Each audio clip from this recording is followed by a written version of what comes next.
Hey everyone, welcome to another Rage Challenges video. Guys, in this one we're going to be going over Scyl of the Drakes, the build that I have basically stumbled upon. I've tried to develop this in order for Scyl of the Drakes to be able to solo some of the dungeons and also Faction Wars.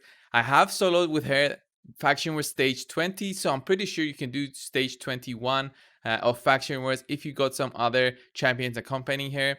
So Scyl of the Drake is a fantastic champion. She is the reward from daily login, so everyone can get her. The problem is getting this build with her and also, getting maybe some 6-star items. Those might be much more difficult for newer players, but more mid-game to end-game players can definitely get her to these kind of stats, and some of them are not even required. So going over here, guys, very quickly, she can solo Minotaur, she can solo Ice Golems 20, she can solo I tried to solo Dragon 20, but basically the Dragon kills her at about 30% HP, so it's very hard. You need way more damage if you want to solo that. And I also soloed Faction Wars at stage 20 at least, as I said before. So going over the stats, guys, I've got 64,000 health on these Scyl of the Drakes. A lot of these are, of course, from artifacts and great holes, so take that into consideration. Defense at 3.5k, speed at 206. Anything above 200 is great. Critical rate at 92%, critical damage at 129, and accuracy at 219. So the very important thing here, guys, is to have the Relentless set at least. If you don't have a Relentless set, she can definitely work with just 3 Immortal sets. And the reason is for her passive, guys. The Boundless Life heals all allies by 10% of their max HP at the start of each turn. Also plays a 30% increased speed buff on a random ally for 2 turns. This is so great. It's a fantastic way for Scyl of the Drakes to get some healing on her. I just love it when she gets an extra turn. She heals basically for 10% for free. Plus the Immortal set, she gains another 3% every turn. So if she gets some procs from Relentless, if she's fast enough, she gets that speed buff on her. It's just a great way for her to regain her health. She can stun enemies, so she delays the damage she will take. It's a fantastic way for her to actually solo many parts of the game. So very important thing is the crit here. If you want to make those runs a bit faster than usual, if you don't have the crit gloves, it's fine, guys. You can just go for HP or defense. HP percentage will, of course, give you more healing, but defense will just help you survive a bit longer in terms of getting those hits on you. So overall here you can see 5-star and 6-star items, HP on the chest, speed on the boots. I went for defense plus defense substats and some HP substats on the ring. Defense amulet, by the way, and it's very lucky because I do have the refresh amulet. If you don't have refresh amulet, it's fine, but this definitely brings in some funny moments when she refreshes her stun skill and she goes again with a relentless set and basically stuns again. It's just fantastic. And then accuracy for the banner, it's basically my only way to get accuracy, just to get it over 200. That's what you need for all those areas. Minotaur, yeah. Faction Wars and the Ice Golems 20. So she has everything maxed out, and of course for masteries she has the War Master mastery because we need that damage. I used to have her with the Fearsome Presence for the extra 5% to stun, but when she's fast enough she'll be taking many turns, resetting her A2 to bring in more stuns. I do prefer getting that War Master to bring more damage since she'll be soloing those areas. And I also went for Harvest Despair here, guys. So 60% chance of placing a leech debuff for 1 turn when placing a stun debuff. So it really goes well with her her stun through that A2. So she stuns a target. When she goes in for the attack and the enemy has leech, she will heal back up some more of her health. So fantastic way for her to keep healthy. Also Life Drinker here in the offense. And some other defensive masters here definitely help her to stay alive a bit longer from some of the enemies that do hit quite hard. As I said, guys, you don't need a relentless set, so 3 immortal cells will definitely work. So if you've been doing clan boss, you'll definitely have at least 1, 2, or 3 sets available for you to use. So let's go in to do the showcase, guys. Let's do with the easiest one basically. At first, it's gonna be the Minotaur. This will be a waste really, since yeah, I'm not gonna put anyone in there just so you guys see that she can do it on herself by herself. So any other champion in there with some gear maybe, or even without any gear, will definitely make this run way faster. So we already see those stuns. Three enemies stunned. We get another stun there. Extra turn, another stun there. Look at that. She hits extra turn. Increased speed definitely helps her. She also gets some counterattacks in. And look at that. So cool. This is such a cool build on her. I just love it. I just love how strong she is. And as I said, guys, you don't need the critical rate gloves, but getting those crits almost always definitely helps bringing those targets down much, much better. Critical rate gloves are not that hard to get. It's much easier than, critical damage gloves with critical rate. So I went for critical rate gloves. Of course, critical damage gloves will give me way higher numbers. As long as I could also get critical rate on all other gear. But, I was trying to keep it not totally whale friendly. Just keep it mid to end game friendly, the way that I've built her. But of course, relentless sets are not easy to get. You need to get at least, I think, top 3 in any events, any tournaments, not events, for you to get a relentless set. So that's why I also recommend immortal sets instead. So you can see that every time she gets a turn, she gets healed for 6,000 plus 6,700 plus 2,000. Look at how many turns she gets. She gets hit for 5k. Just by taking a turn, she heals back up by almost 9,000 health, which is crazy. Yeah. So you can see that this is taking longer. This is a solo. You can take in 4 champions in there that need masteries. Leave it overnight and she'll do it. She'll do it. It's just going to take a long time.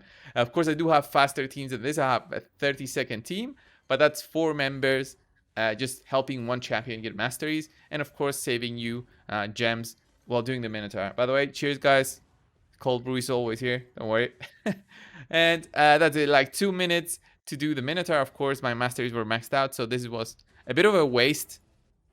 So next up is going to be the Ice Golems 20. As I said, she can definitely solo this. So let's get our normal team out of here and put in Scyl of the Drakes. This goes for a bit longer. So if you guys want to skip right to the end, it's fine. But just see how she does in stage 20. She's, of course, strong affinity. So it's fantastic for her. Look at that stun. Look at that. 4 members stunned. And she'll get a stun again right after this. She gets 3 stuns going. The increased speed on her helps her get even more turns in. And she'll always apply it on herself. Just a fantastic way for her. So this is how it goes, basically. The only trouble we might find might be wave 2 if we don't land any stuns and the reflect starts going up on all the enemies. That's going to be a huge problem. So the one time that I tried this without critical rate gloves, this run went for like 12 minutes, which is way, way long. I would never go for this kind of thing. Just do a run for 12 minutes. But I just wanted to try it out. I just wanted to see if she can do it. And by the way, she can also, I think she can farm Nightmare Campaign with this. But haven't really tested it on all stages. Like there's a Valkyrie stage in there, which is extremely hard. Haven't tested it everywhere, but I do think that it should work there as well. So we can maybe do this for this video. Right when I finish this. Okay, so we get 1 stun at least on one of the dogs. She hopefully will get the stun going. Nope. Okay, look at that stun. She does another AoE there. I can't even tell when she does the refresh or not. But just look at how many turns she gets and how much healing she gets every time she gets a turn. Look at that. She's at about 80%, back to 70%, back to 90%. She's very low now, like 60%. But the more targets you bring down, the easier it is for us to recover. Because we get way less damage on us. Look at that extra turn. You get another turn. Just look at her health. She'll go back to wave 3 to the boss. And she'll be almost 100%. Especially when we stay against one target. And with no reflect on, we're basically back at full health. It's just a fantastic build. I just love it. Look at that. Those extra turns. I don't know what's happening, but it seems to me like she's getting them way too often. And because she's on her own here, she seems like she takes like 5 turns for every one the enemy has. So guys, let's skip this right to the end when the boss is a bit low. I'll leave it on for a bit just so you guys can see that even the heal reduction does not really affect us because she takes so many turns that she removes it just by taking that extra turn. She removes it, she heals, she gets another turn. As long as she stuns one of those, there's the leech debuff as well. And the boss does not have the damage to kill us just because she's built for defense and HP. She's got like 65,000 health and 3 points. How much was it? 3 point something defense. And look at that. Look at that. Right.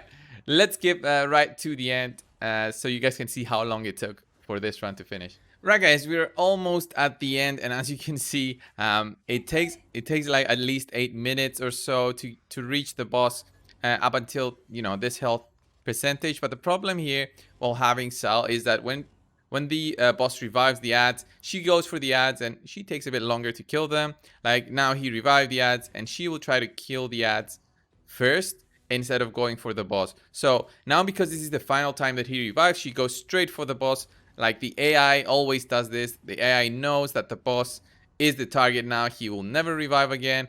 The AI basically goes in for the kill, and it always happens like this.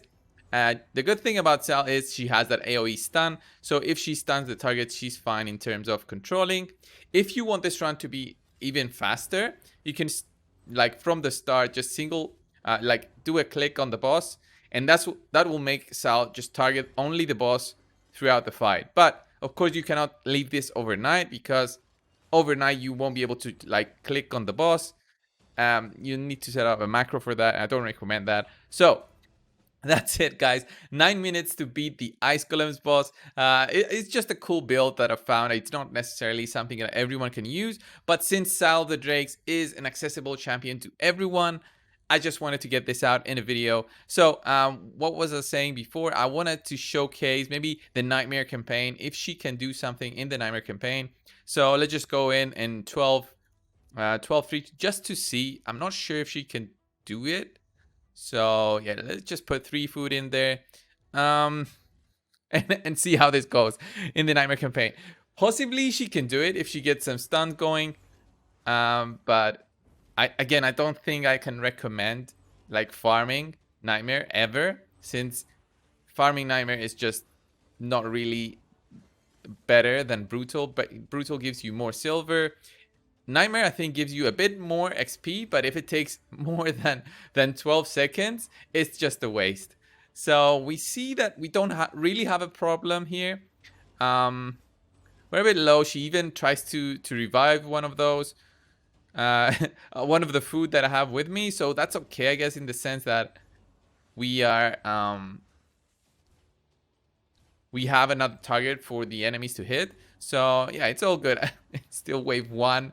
This is still wave 1, and she's trying to beat wave 1. Oh man, the revive basically makes this run way longer, because the revive, and she doesn't do A1 or A2 with the revive. She does A3, which is the revive basically. That's why she takes so long. I wonder how long it's gonna take to do all 3 rounds. Look at that. Stop trying to revive. Okay, she went in for the kill now. She'll revive now, for sure. We got 3 stuns there. Look at that refresh. Another stun. That's what I said about the refresh set. It's fantastic, especially if it procs together with the Relentless set. It's so funny when it happens. And by the way, refresh, guys, you can get it from just being silver in 3v3 arena. You don't need to be in gold 3v3 arena, just silver. It's going to give you access to that silver rewards from the bazaar, and getting those refresh banners is possible. It's not a guarantee that you get a barbarian one. That's even good for a champion like Scyl, but it's all RNG, and we just basically reduce our RNG when we're also in gold arena. So we get 2 of those every single day.